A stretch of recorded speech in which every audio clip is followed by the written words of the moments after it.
Africa's exports merchandise grew $724.1 billion in 2022, a 26.8% growth from 2021. That's what Afreximbank tells us in its 2023 African Trade Report. The report highlights the export, manufacturing, and regional value chains in Africa under a new world order. For me, what 30 years of Afreximbank has taught me is that whenever you put your mind on something and work hard on it, remain focused on it, you will achieve it, notwithstanding the odds. It will not be easy, but you must have the spirit of the harder they come, the harder they fall. No matter how difficult it is, you must overcome it. And the best way for an African institution in a continent of 55 countries, fragmented by colonialism, divide and rule, is to make sure that you rise above that and have the support of your constituents. I think if you look at what has happened over the last few years, it's quite clear to say that one of the most important keyword, buzzword, has been friendshoring. Friendshoring, which is essentially locating supply chains in friendly nations or ally by way of mitigating the risk of supply chain disruptions for greater supply chain resilience. To actualize these recommendations in the report, more MOUs were signed between the bank and companies across the continent. Companies such as Springfield Group Ghana signed a financial advisory mandate with Afreximbank. We signed a $750 million loan facility with Afreximbank for Springfield Exploration and Productions asset in Ghana, which includes our Afina and Sankofa unitization field. So this would enable us to add more value to our asset. I think that today is a great day because, as an African company, Springfield Group, getting an alliance with a great African financial institution as Afreximbank, I think is a match literally made in heaven. And these are the kind of cooperations that we look forward to on the continent. It shows that when Africans are given the opportunities, we can actually take control of our affairs. Think of it this way: Springfield Exploration Production Company is an entity which has been able to go deep offshore and safely found hydrocarbons in commercial quantities. This has such a positive impact on the Ghanaian economy and also in Africa as a whole, because now we are training local engineers, it's creating employment, wealth transitioning, and being significantly involved in our natural resources. So naturally, this is a very good thing for not just Ghana but for the continent.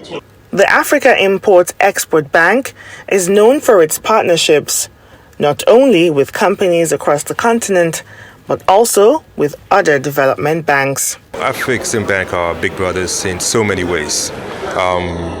We are aligned in terms of our philosophy, in terms of our values, but on a practical basis, we're very much focused on increasing the lending to Ghanaian private sector, particularly at this moment when they need it the most. And so that's the primary area where we're working with them in terms of a co-financing line, a line of credit to ensure that we can be there when the Ghanaian businesses need us the most.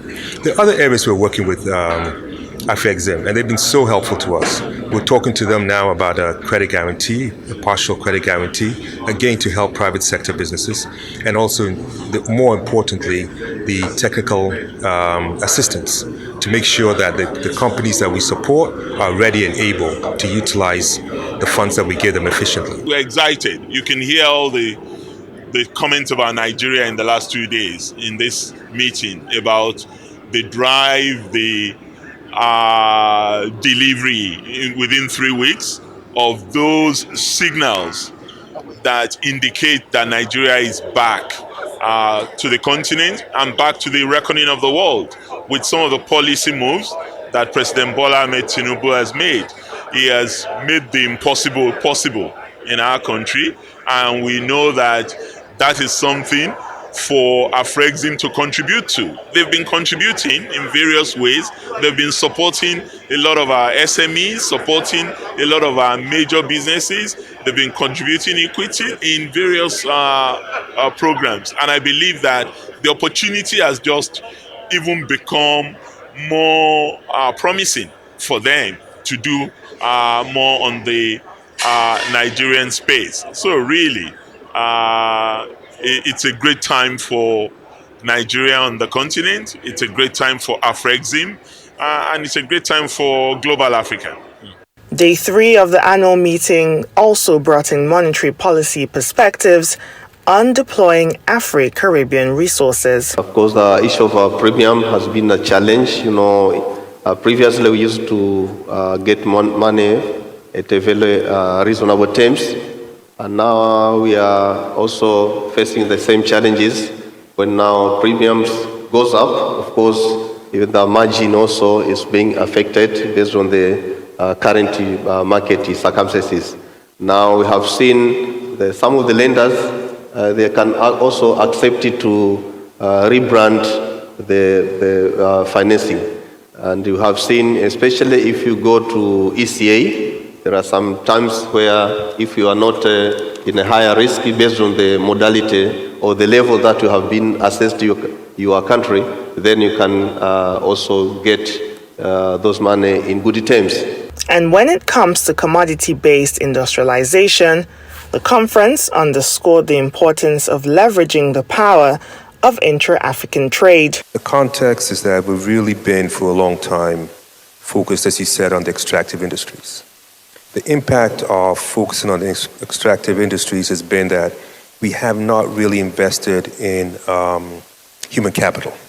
And so as a result of that, particularly where we are at the moment, we haven't been able to move up the value chain. And moving up the value chain is critical. But it's actually a more complex problem than that. Because once you move out of the extraction, once you move out of the first part of the value chain, the outgrowers, etc., you then come into market forces. There was a strategy to use Africa as for exploitation only and dump manufactured goods on us. There was a strategy that there will be no effort to manufacture at home. There was an effort to ensure that we don't even trade with our neighbors. African countries, Africa, we were not allowed to deal with external markets on our own. It had to be exploitation and back. What we have tried to do in Afreximbank is to reverse that strategy. We would love to have a lot more of Africa's products being exported to the United States. We have a huge market. We're still the largest market for a number of key economies and AGOA beneficiaries, the largest single country market.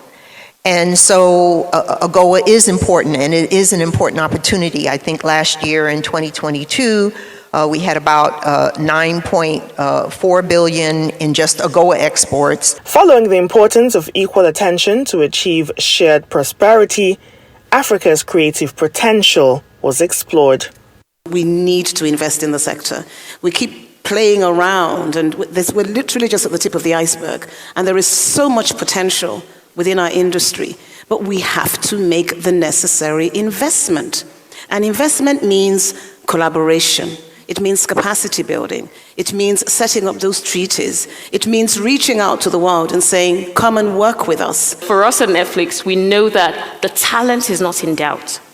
The stories are not in doubt. Mo made a very great point. We're only just starting to scratch the surface of the African stories that can be told. There are stories to be told. But there needs to be a combination of factors and circumstances that come together at the same time to enable our storytellers take advantage of that opportunity to reach 190 different countries. And that's just in the case of Netflix.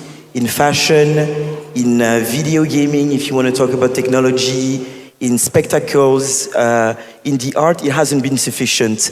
That's something that Afrexim has realized.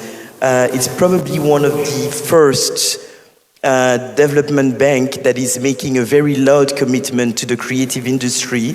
with very substantial numbers. A couple of years ago, $500 million were announced to support the creative industry. This has been doubled, where Afrexim is pledging $1 billion towards the creative industry. Beyond that, sports was touted as a new creative industry opportunity for inclusive growth. All the Brazilian players, they go abroad, they play, they win trophies, they win money, and what do? They say, oh, I'm tired, I'm homesick, I want to go back home and play.